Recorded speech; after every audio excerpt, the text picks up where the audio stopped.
दोस्तों, स्वागत करता हूं मैं आपका अपने चैनल हाइबो में।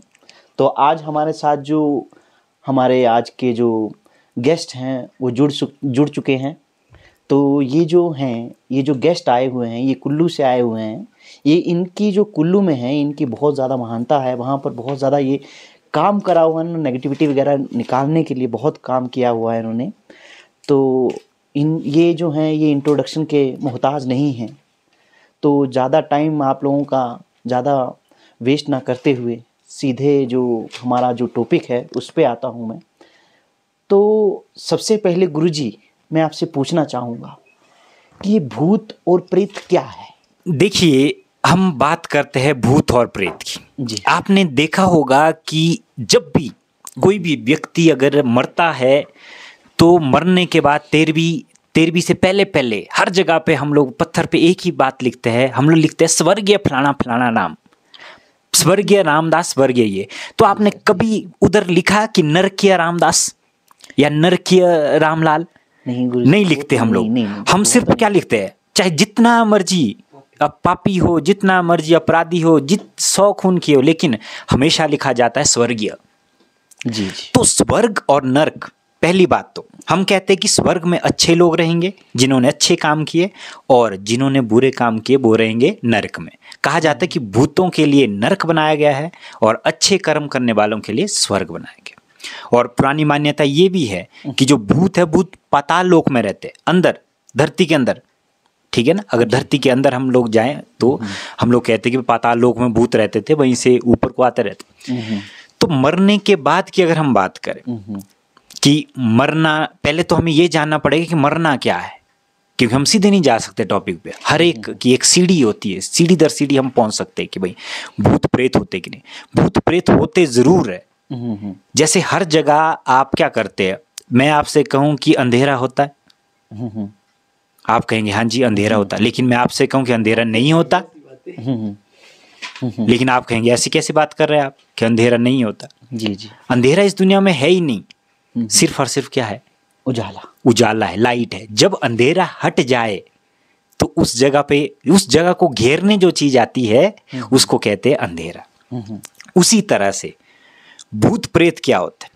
भूत प्रेत भी एक एनर्जी है। जब पॉजिटिव एनर्जी खत्म हो जाए किसी जगह से, उस जगह को घेरने अगर कोई एनर्जी आ जाए, उसको हम लोग कहते हैं नेगेटिव एनर्जी। अच्छा गुरुजी, मैं आपको बीच में रोकना चाहूँगा, माफ़ी चाहूँगा, लेकिन गुरुजी कैसे पता चले कि किस जगह पे पॉजिटिविटी है और किस जगह पे नेगेटिविटी है? ये हमारे दर्शक कुछ जानने के लिए उत्सुक हैं, इसके बारे में जानना चाहते हैं इसके बारे में। तो आप क्या बोलना चाहेंगे उन दर्शकों को? देखिए, जो पॉजिटिविटी नेगेटिविटी के बगैर एग्जिस्ट नहीं कर सकती। पहली बात तो ये, क्योंकि जहां भी पॉजिटिविटी होगी, पॉजिटिव वाइब्स होगी, वहां पे नेगेटिविटी को आना ही पड़ेगा। क्योंकि नेगेटिविटी के बगैर पॉजिटिविटी का क्या है, एग्जिस्टेंस है ही नहीं। ठीक है। अब दुनिया में अगर कहीं जन्म होता है, या आपके पास मान लो बीज अगर धरती से ऊपर को आता है, वो अंधेरे में पनपता है पहले, फिर ऊपर आता है। जो नेगेटिविटी है, जैसे आपने देखा होगा जब देवता निकलता है, हिमाचल में बताना चाहूँगा आपको, एक लाइव किस्से आपको बताना चाहूँगा कि जैसे ही देवता मंदिर से बाहर निकलते तो उनके साथ होती पॉजिटिव एनर्जी, लेकिन उसी वक्त उस पॉजिटिव एनर्जी को अट्रैक्ट करने के लिए नेगेटिव एनर्जी आ जाती है उनके चारों तरफ। तो उसके लिए ये बलि प्रथा, जो बलि दी जाती है, जो एक बहुत बड़ी मान्यता है, वो इसलिए दी जाती है कि नेगेटिव एनर्जी उससे क्या हो जाए, शांत हो जाए। नेगेटिव एनर्जी हमेशा शांत होने के लिए खून मांगेगी या किसी का जीवन मांगेगी, लेकिन पॉजिटिव एनर्जी कभी भी वो खून या कोई ऐसी चीज नहीं मांगेगी, जो एक गलत जो धारणा बनी हुई। पर गुरुजी, अगर हम बात करें सुप्रीम कोर्ट की, तो उन्होंने क्या किया है कि बलि प्रथा पर रोक लगा दी है।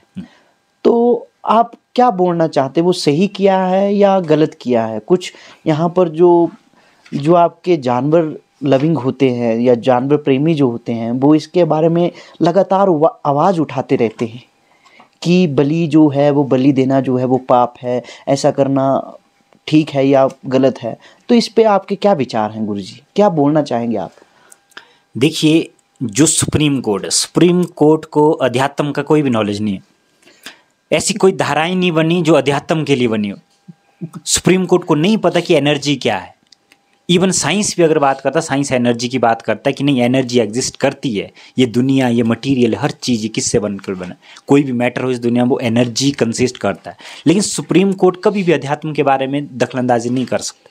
सुप्रीम कोर्ट के जो निर्णय होंगे वो होंगे एक भावनात्मक निर्णय, लेकिन जो एनर्जी का निर्णय है ये एक आध्यात्मिक निर्णय है। तो सुप्रीम कोर्ट और ये बिल्कुल अलग पहलू है।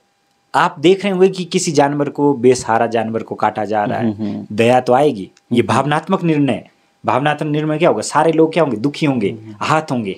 लेकिन नेगेटिव एनर्जी से जो पूरा गांव जो आहत है, गांव में जो जितने भी लोग उस नेगेटिव एनर्जी से आहत है, क्या सुप्रीम कोर्ट ने कभी ये फैसला लिया कि इस गांव में इतने लोगों को नेगेटिव एनर्जी है तो इनका फैसला क्या होगा? सुप्रीम कोर्ट ने कभी दखल अंदाजी नहीं की। इसलिए हमें देव नीति और उसमें कभी भी दखल अंदाजी नहीं करनी चाहिए, क्योंकि सुप्रीम कोर्ट तो अब आया, देवता तो युगों युगों से यहाँ पर है इस धरती पे, एक जो एनर्जी की तरह। अच्छा, तो गुरुजी अगर बात करें बलि प्रथा की, तो उसमें जैसे बकरे की ही बलि दी जाती है, किसी और जीव की क्यों नहीं बलि दी जाती, या किसी आदमी की क्यों नहीं बलि दी जाती? ऐसा क्यों माना जाता है कि बकरे की बलि दी जाए? ऐसा, इस पे प्रकाश थोड़ा डालेंगे आप? देखिए, इसमें क्या होता था, पहले क्या होता था, जो बलि दी जाती, बलि इसलिए कि बलि किसकी दे सकते हैं हम? बलि हम लोग उस चीज़ की दी जा सकती है जो अधिक मात्रा में पाई जाए, ठीक है ना। अब इंसानों की बलि तो नहीं दी जा सकती। अब भेड़ बकरियां जो पुराने ज़माने जितनी पाली जाती है, भेड़ बकरियों को इसलिए बलि में उनका जो आहुति दी जाती है, क्योंकि भेड़ बकरी के अलावा अगर हम कुत्ते की बलि दें, एक तो देखो बलि कहाँ दी जा रही है, हिंदू धर्म में। हिंदू धर्म में हर एक जानवर का कोई ना कोई उपयोग है। हाथी की बलि नहीं दे सकते, क्योंकि हाथी किसका वाहन है? इंद्र के पास भी था, उसमें भी निकला है, क्या बोलते हैं आपके जो समुद्र मंथन में भी वो हाथी का नाम था इरावत करके हाथी का नाम था। तो और गणेश महाराज सांप की बलि नहीं दे सकता, ठीक है ना। तो गणेश भगवान के जो मुकुट, जो सिर है, जो उनको ट्रांसप्लांट किया गया दोबारा, ठीक है ना, तो हाँ जी, हाँ जी। उनके बलि नहीं दे सकते, ठीक है ना। उल्लू को भी नहीं दे सकते, आप लक्ष्मी का वाहन है, ठीक है। और आपकी तो कोई भी गुरुजी, जानवर मुझे गिनाए, अगर मैं लेकिन बात भेड़ करूं- बकरी किसी के वाहन नहीं है, नहीं ठीक है ना। तो अगर उनकी मैं बात करूं उल्लू की, अगर आपने कंसेप्ट छेड़ ही दिया है गुरुजी, तो मैं उल्लू पे भी आना चाहूंगा। उल्लू पशु की पक्षियों आप- की बलि हम कम देते हैं, क्योंकि वो उड़ने वाले हैं, उनको पकड़ा नहीं जा सकता। भेड़ बकरियां थोड़ी सीधी सादी होती, तुरंत पकड़े और तुरंत काटे। चलो तो गुरुजी- मैं ये एक कॉन्सेप्ट मानता हूँ, एक लॉजिक मानता हूँ इसके पीछे, चलो गुरुजी, कि जो बिल्कुल आप भोले सही भाले बोल रहे हैं। जानवरों को जो ठीक है ना। बाकी अब शेर की बलि देने कौन जाएगा, मरना किसी ने, ठीक है ना। तो ये बहुत सारी बातें होती है, लॉजिकल भी होती है, साइंटिफिक भी होती है। तो गुरुजी, आपको कहीं ऐसा नहीं लगता गुरुजी कि कहीं हम लोग अपनी जो प्रथा है उसके सहारे, या उसके हम लोग उसकी आड़ लेके ऐसे जीवों की बलि दे रहे हैं जो हम लोग खा सकते हैं, उसके जो नहीं खा सकते उसकी बलि हम लोग नहीं देते हैं? नहीं, मैं यही बात आपसे कह रहा था कि हिंदू धर्म के अलावा अब जिस को हम लोग क्या करते हैं, पूजते हैं, उनकी हम बलि नहीं देते। जिनको हम नहीं पूजते, जैसे हम लोग जिनको नहीं पूजते, और जो क्या बोलते हैं कि जिनकी हम पूजा नहीं करते, जैसे भेड़ बकरियों की इसलिए की जाती है क्योंकि ये अधिक मात्रा में पाए जाते हैं धरती पे, ठीक है ना। और आप ये भी जोड़ सकते हैं, ये भी आपने अच्छी बात बोली कॉन्सेप्ट की, भाई मटन का टेस्ट, इसका टेस्ट, ठीक है ना। अब हम लोग मुर्गे की बलि क्यों नहीं देते? मुर्गा तो सबसे ज़्यादा खाया जाता है, मुर्गों की बलि नहीं देते वहाँ उधर, ठीक है ना। वो मात्रा कम है, क्या पता नेगेटिव एनर्जी को थोड़ा ज़्यादा मात्रा में चाहिए। और मैं आपसे ये कहूँगा कि अगर हम छोटी मोटी बलि देते रहे, तो देवता के साथ जितने भी देवगण जो जुड़े हुए, बहुत सारे लोग जो जुड़े हुए, क्या होगा, क्योंकि वो तो इंसान है, इंसान की योनि में, तो वो क्या करता है, उनको खाने से क्या होता है कि कुछ देवता ऐसे भी है कि नारियल से ही गुजारा कर लेते हैं, ठीक है ना। शाकाहारी देवता भी है, मांसाहारी देवता भी है, तो देवता भी भिन्न भिन्न तरह के। अच्छा गुरुजी, पीछे ही आपने बात करी थी मुझसे कि आपका इंसिडेंट एक चुड़ैल के साथ हुआ था, तो आप उसके बारे में क्या कहना चाहेंगे? क्या थी वो बात, कैसा क्या वो कहानी थी? जरा थोड़ा सुनाएंगे आप हमें? थोड़ा दर्शक भी सुनना चाहते हैं, आप उस पर थोड़ा सा प्रकाश डालें। देखिए, ये है बात आज से कम 20 साल पुरानी। अच्छा। जब गांव में लाइट नहीं आई थी, इलेक्ट्रिसिटी कुछ नहीं होती थी, लोग जल्दी सो जाते थे 6-7 बजे। तो उस वक्त क्या होता था कि नेगेटिव एनर्जी जो घूमती है, नेगेटिव एनर्जी के लिए अंधेरा चाहिए। अच्छा। ठीक है ना। अब तो चलो थोड़ी एडवांस भी हो गई, दिन दिहाड़े भी चल पड़ती कई बार, ठीक है ना। लेकिन उस वक्त क्या होता था कि ये अंधेरे में, जितना ज़्यादा अंधेरा होगा धरती पर, जितनी जगह पे अंधेरा होगा, नेगेटिव एनर्जी उधर ही एग्जिस्ट करेगी, उधर ही रहने जाएगी। हाँ, क्योंकि हो सकता है उसको अंधेरे से पावर मिलती हो, ऐसा हो सकता है हो गुरुजी। सकता है। हाँ, नेगेटिव एनर्जी का यही किस्सा था। जब से लाइट आनी शुरू हो गई या कुछ ऐसा होना, आपने देखा होगा कि नेगेटिव एनर्जी थोड़ी सी कम हो गया, डिम हो गई, ठीक है ना, डिम हो गई, आप बोल सकते हैं आप ऐसे, ठीक है ना। आप समझदार तो मुझे लगी ही, ठीक है ना, कि एनर्जी क्या डिम हो जाती। अच्छा। तो उस वक्त क्या होता था कि उस वक्त आप किसी भी जगह से गुजरते थे, नालों से या सड़क से या जंगलों से, तो नेगेटिव एनर्जी क्या करती है, उधर घूमती रही। नेगेटिव एनर्जी का मतलब ये है कि कई बार क्या होता है कि एक होती है अल्प आयु मृत्यु, ठीक है। नेगेटिव एनर्जी हर किसी की नहीं बनती। नेगेटिव एनर्जी कई बार सर्कमस्टांसेस ऐसे हो जाते हैं कि मान लो कि आपने कहीं जाना है, ठीक है ना, मान लो आपकी मौत नहीं लिखी उस वक्त,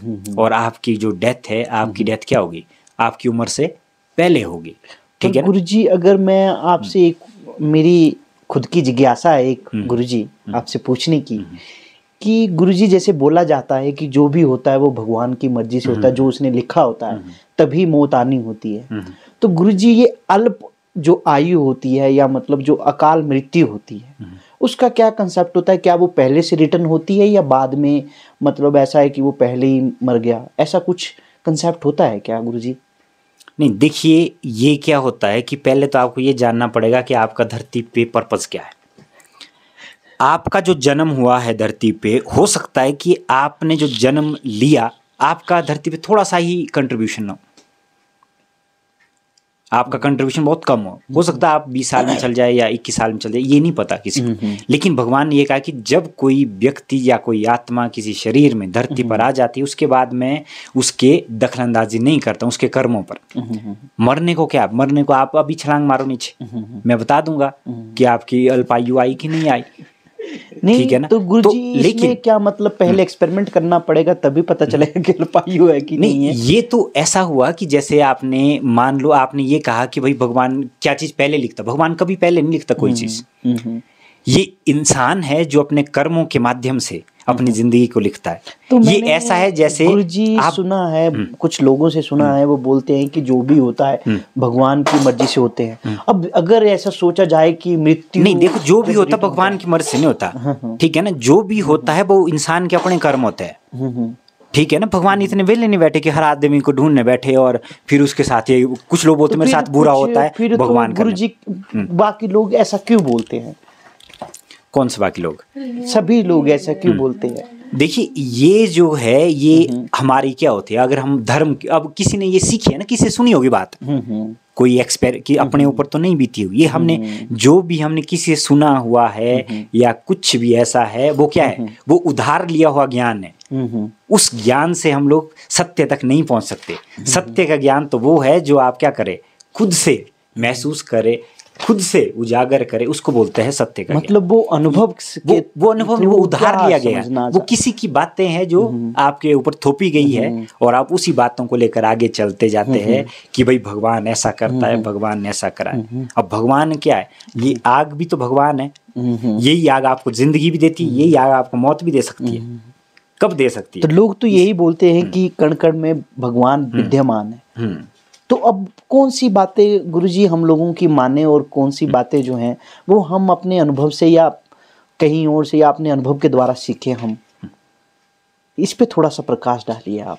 देखिए भगवान कण कण में, आपकी सही बात है। साइंस भी आज तक इतने अध्ययन करने के बाद पहुंची है कि नहीं, जो ये पृथ्वी है ये त्रिगुणा सतरजतम से चलती है। जैसे भगवान कृष्ण ने भगवद गीता में भी कहा था कि भाई 3 गुणों से चलती है। ये भी भगवान कृष्ण का ज्ञान है हमारे पास कि भाई 3 गुणों से। लेकिन साइंस ने इस बात को नहीं माना। वो धीरे धीरे धीरे धीरे अंदर चलते गए, रिसर्च करते गए, उन्होंने फिर पाया कि एटम कंसिस्ट करता पॉजिटिव चार्ज, नेगेटिव चार्ज और न्यूट्रॉन। अब ये पूरी पृथ्वी, ये पूरी प्रकृति, यही भगवान है।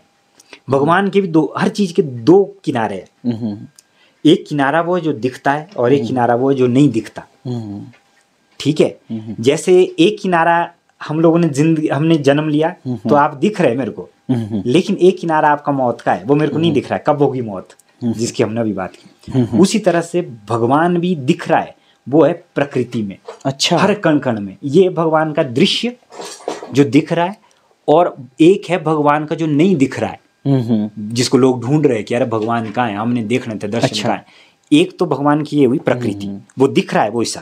एक हिस्सा है जो नहीं दिख रहा है, वो बाहर नहीं मिलेगा, वो कहाँ मिलेगा, अंदर मिलेगा। मतलब गुरु जी आप ऐसा बोलना चाहते हैं कि बाहर की तरफ नहीं भागना चाहिए और अपने अंदर झांक के देखना चाहिए? नहीं नहीं, मैं ये कहता हूँ कि दोनों तरफ भागो, ठीक है ना। अगर भगवान ने आंखें दी तो बाहर भागने के लिए दी है।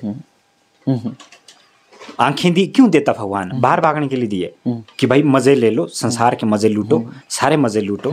ये भगवान ने दी हुई है कि आंखें दी है, बाहर भी भागो, लेकिन जिंदगी का जो मकसद है वो उस आत्मा को परमात्मा से मिलने का। तो उसके लिए तो अंदर झांकना पड़ेगा।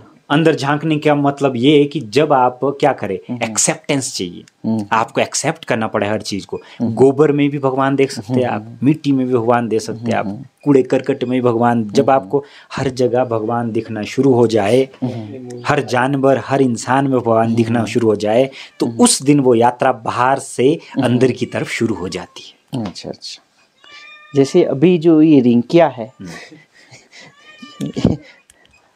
तो ये जो बिल्ली है, आपको क्या लगता है कि ये बोलते, ऐसा बोला जाता है कि जब ये रात को रोते हैं या कुछ होता है तो ये अदृश्य चीजें दिखती हैं। इस पे क्या कहना चाहते हैं आप गुरुजी? जैसे कुत्ते होते हैं रात को भौंकते हैं, तो ऐसी बातें सुनते हैं हम लोगों से कि बोलते हैं कि वो उनको कुछ चीज दिखती है या कुछ ऐसा है। तो इस पे आप क्या बोलना चाहते हैं गुरुजी? देखिए, भगवान ने जब प्रकृति का निर्माण किया तो भगवान ने हर एक जानवर, हर पक्षी, इंसान, इवन इंसान में भी हर इंसान अलग अलग है। जानवरों को अलग अलग रोल दिए गए इस धरती को चलाने के लिए, ठीक है। कुत्तों का कहा कि वफादार आप रहेंगे, ठीक है। और मोर से कहा गया कि भाई आपने नाचता है, थोड़ी सी आनंद फैलाना है, ठीक है ना। तो उसी तरह से जितने भी इस धरती पे जानवर है उनको अलग अलग एक रोल दिया गया था, ठीक है ना। अब आप कह रहे कि रात को कुत्ते भौंकते हैं या जानवर, ये चिड़िया चहचहा जाए या चिड़िया कभी रात को कुछ बोलने लगे तो कुछ अपशगुन, तो वो ये क्या थे, वो सिग्नल देने के लिए इनका यूज किया जाता था और धरती पे इनका बैलेंस बनाने के लिए। अगर ये बिल्ली नहीं होती तो चूहे बहुत ज्यादा उड़ जाने थे। नहीं गुरुजी, वो तो मैं समझता हूँ, लेकिन अब टेक्नोलॉजी इतनी एडवांस हो गई है। मैं जो चीज आपसे पूछ रहा हूँ उसका आप मेरे को उत्तर नहीं दे रहे हैं, ना ही मेरे दर्शकों को मिल रहा है, कमेंट आ रहे हैं बार बार। अच्छा। हाँ जी, पूछिए आप, पूछिए कि ये जो कुत्ते हैं, जैसे बोला जाता है कि कुत्ते जो हैं वो रात को भौंकते हैं, या जैसे कोई दिखता भी ना हो तब भी भौंकते रहते हैं वो, और जैसे भूकंप आए तो भी बोलते कि इनको पहले पता चल जाता है। तो इस बात पे मैं आपसे पूछना चाहूँगा कि क्या सच में ऐसा होता है? नहीं, देखो, कुत्ते की जो बात है वो क्या होता है, अब मैं क्या यही कह रहा था कि हर जानवर का सेंसर डिफरेंट है। जैसे हम लोग अभी बात कर रहे हैं, यही बात को अगर आप 50 गुना कर दे तो कुत्ते को ये आवाज इतनी जोर से सुनाई देती है जब आप उसके कान के पास होते हैं, या आप 1 किलोमीटर दूर, कुत्ते को वो आवाज भी सुनाई देगी। सुगंध, नाक, क्या हमारा नाक कुत्ते की तरह है? नहीं है। कुत्ते का नाक अलग से डिजाइन किया भगवान ने कि ये सुगंध ऐसे ये लेगा, जैसे फौज में यूज किया जाता है, ठीक है ना। तो कुत्तों का जो शरीर है या जानवरों का शरीर है वो ये क्या करता है, सेंसर की तरह कार्य करता है। इनमें क्या होता है, भगवान ने एक अलग सेंसिटिव बनाया गया है कि भाई नहीं, धरती चलाने के लिए इनका यूज है। लेकिन अब क्या हो रहा है, इन सब का जो काम है वो कौन कर रही है? टेक्नोलॉजी। हम पता कर रहे हैं बारिश कब होगी, अब हम भूकंप कुत्तों से थोड़ी पता करने बैठेंगे, पहले कुत्ते ढूंढो फिर भूकंप का पता करो। हम लोग डायरेक्ट देख लेते कि कितने रिएक्टर स्केल पे इतना आया है, कौन सी जगह पे ये होगा, कौन सी जगह पे ये होगा। अब इनका रोल धीरे धीरे धरती पे क्या हो रहा है, कम हो रहा है, और जितना जिस भी चीज का इस धरती पे रोल सबसे कम हो जाएगा वो विलुप्त हो जाएगी। ये मतलब आप ऐसा कहना चाहते हैं कि हमारे विलुप्त हो जाएंगे धीरे धीरे, हमारी जो आने वाली पीढ़ियां हैं वो कुत्ते नहीं देख पाएंगी। कुत्ते हाँ नहीं देख सकते, हो सकते वो रोबोट वाले कुत्ते देखे। जब आप बैल नहीं देख पा रहे अभी इस जमाने में, तो कुत्ते कहाँ से देखेंगे? कुत्ते इसलिए देख पा रहे हैं आप थोड़े बहुत क्योंकि किसी के जीवन में कोई अधूरा रह गया, प्यार वगैरह। अब कुत्ते लोग क्यों पालते हैं? कुत्ता लोग इसलिए पालते हैं कि कोई तो सुने कि मेरी बात। घर में कोई नहीं सुनता किसी की बात, इसलिए लोगों ने कुत्ते पाले होते, चलो ये तो सुनेगा, ठीक है ना। वही बात है, धोबी का कुत्ता ना घाट का ना घर का। अभी बात कर रहे थे कि आपने जब भूत को देखा था, तो आप बताना चाहेंगे दर्शकों को कि देखने में कैसा था वो? नहीं, मैं पॉडकास्ट के माध्यम से आपसे ये भी एक सवाल पूछना चाहूँगा, ज़्यादा नहीं, कि हम लोग खाना का भी इंतजाम है डिनर का कि पॉडकास्ट में कि नहीं है? नहीं, एक बस अभी थोड़ी देर के लिए 5-10 मिनट के लिए पॉडकास्ट चलेगा। दर्शक हमारे फरमाइश कर रहे हैं, कमेंट कर रहे हैं कि गुरुजी से पूछिए कि जब इनका सामना हुआ था उस भूत या चुड़ैल से, तो देखने में कैसी थी, कैसा आपको उस टाइम पे महसूस हो रहा था, तो जरा आप इसके बारे में बताएंगे।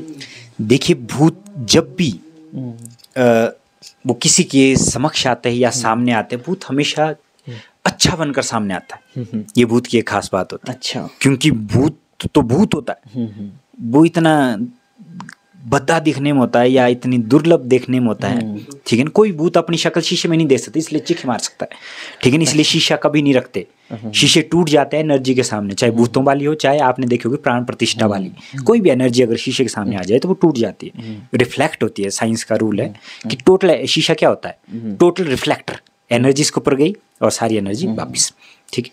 तो भूत का जो चेहरा होता है, मैं उसको ढंग से तो बयान नहीं कर सकता, लेकिन ये सोच ले कि एक आम इंसान, आपको पता ही नहीं लगेगा कि आम इंसान मेरे साथ चला हुआ है, भूतों का चेहरा वैसा ही होता है जैसे आम इंसान चला। अच्छा, मतलब भयानक नहीं लगता, मतलब नहीं भयानक, आपको उस वक्त डर नहीं लगेगा जब भूत आपके साथ है। जब भूत चला जाएगा या कुछ ऐसा होगा तब आपको लगेगा कि नहीं, भूत, डर तो आपको बाद में लगेगा। मतलब जब उसकी असलियत जानने के बाद लगता है कि डर, या उसके नहीं, जब आपके साथ ऐसा इंसिडेंट हुआ था तो आपको डर कब लगा था? जाने के बाद लगा था या पहले लगा था? नहीं, देखिए, मुझे डर नहीं लगा।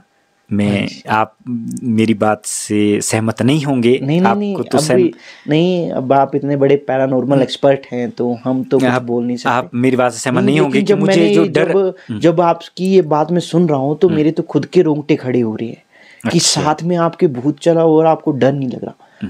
मैं होता तो मैं तो वहीं डर जाता, लेकिन गुरुजी आप बहुत ही बड़े साहसी पैरानॉर्मल एक्सपर्ट हैं जो आपके रोंगटे खड़े नहीं हुए। मतलब आपको ऐसा नॉर्मल सा फील हुआ था उस टाइम पे? हाँ, बहुत नॉर्मल फील हुआ। मुझे लगा कि नहीं, कोई ऐसा ही है, सिंपल सा आदमी है और चला जा रहा है। क्योंकि भूत प्रेत क्या करते, भूत प्रेत घूमते इसलिए वो कोई एक शरीर ढूंढ रहे होते, क्योंकि वो जिस शरीर में रहते हैं वो अपनी उम्र बढ़ाते हैं उससे। वो जिस शरीर में रहने, शरीर ढूंढने की कोशिश करता है, और जिस शरीर में वो रहेंगे और उसके बाद वो शरीर को छोड़ के दूसरे शरीर में रहते हैं। आत्मा को रहने के लिए शरीर की जरूरत पड़ती है।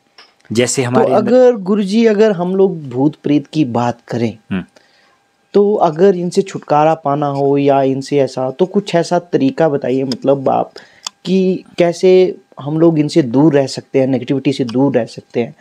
इसमें थोड़ा सा आप बताना चाहेंगे हमारे दर्शकों को?